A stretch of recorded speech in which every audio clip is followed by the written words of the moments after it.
நீங்க வீட்ல இருந்தே சம்பாரிக்கணும்னு ஆசைப்படுறீங்களா? எஸ்பிஓ உங்களுக்கான ஆப்பர்ச்சுனிட்டிய தர்றாங்க. வீட்ல இருந்தே சிம்பிளான டாஸ்க், கன்டென்ட் ரைட்டர், இன்ஃப்ளூயன்ஸ் இந்த மாரி சின்ன சின்ன டாஸ்க் பண்ணி நீங்களும் வீட்ல இருந்தே சம்பாரிக்கலாம். Join SPO.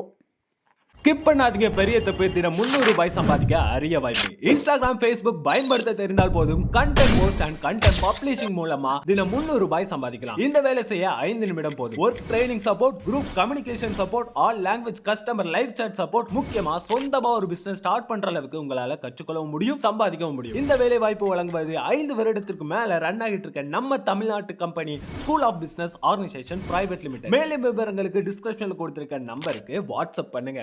இந்திய கலாச்சாரம் என்பது பண்டிகைகள் நிறைந்த கலாச்சாரம். அதிலும் தமிழகத்திற்கு என்றால் சொல்லவே வேண்டாம். ஒவ்வொரு பண்டிகைக்கும் ஒவ்வொரு கதை உண்டு. அதுபோல் தீபாவளிக்கும் நிறைய கதைகள் உண்டு.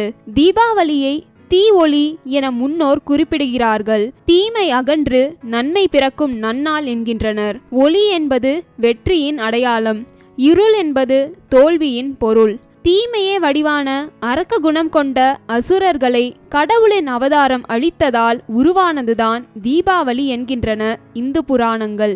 நாம் அனைவருக்கும் தெரியும் நரகாசுரன் கதை.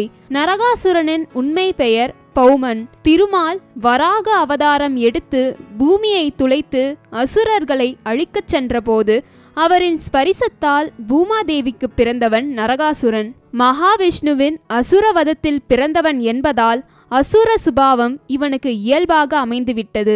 நரன் என்றால் மனிதன். மனிதனாக இருந்தாலும் துர்க்குணங்கள் நிரம்பியவனாக இருந்ததால் நரகாசுரன் எனப்பட்டான். அப்பெயரே நரகாசுரன் என்றானது. வளர வளர இவனது அட்டூழியம் பெருத்தது. இவன் தேவர்களுக்கும் பொதுமக்களுக்கும் பல்வேறு துன்பங்களை கொடுத்து வந்தான். இதை அறிந்த மகாவிஷ்ணு அவனை கொல்ல நினைத்தார். ஆனால் அவன் பூமாதேவிக்கு பிறந்தவன்.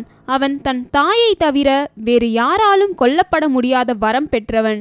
இதனால் மகாவிஷ்ணு ஒரு தந்திரம் செய்தார். நரகாசுரனுடன் போரிட்டார். அவன் மகாவிஷ்ணு மீது அம்பு எய்தினான். நரகாசுரன் எய்த அம்பு பட்டு அவர் மயக்கம் அடைவது போல் கீழே விழுந்தார்.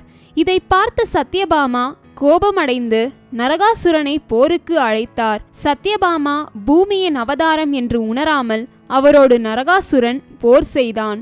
அன்னையின் அம்புக்கு பலியாகி சரிந்தான். அப்போதுதான் அவனுக்கு சத்யபாமா தனது தாய் என்று தெரிந்தது. அப்போது அவரிடம், அம்மா, நான் மறைந்த இந்நாள் மக்கள் மனதில் நிற்க வேண்டும்.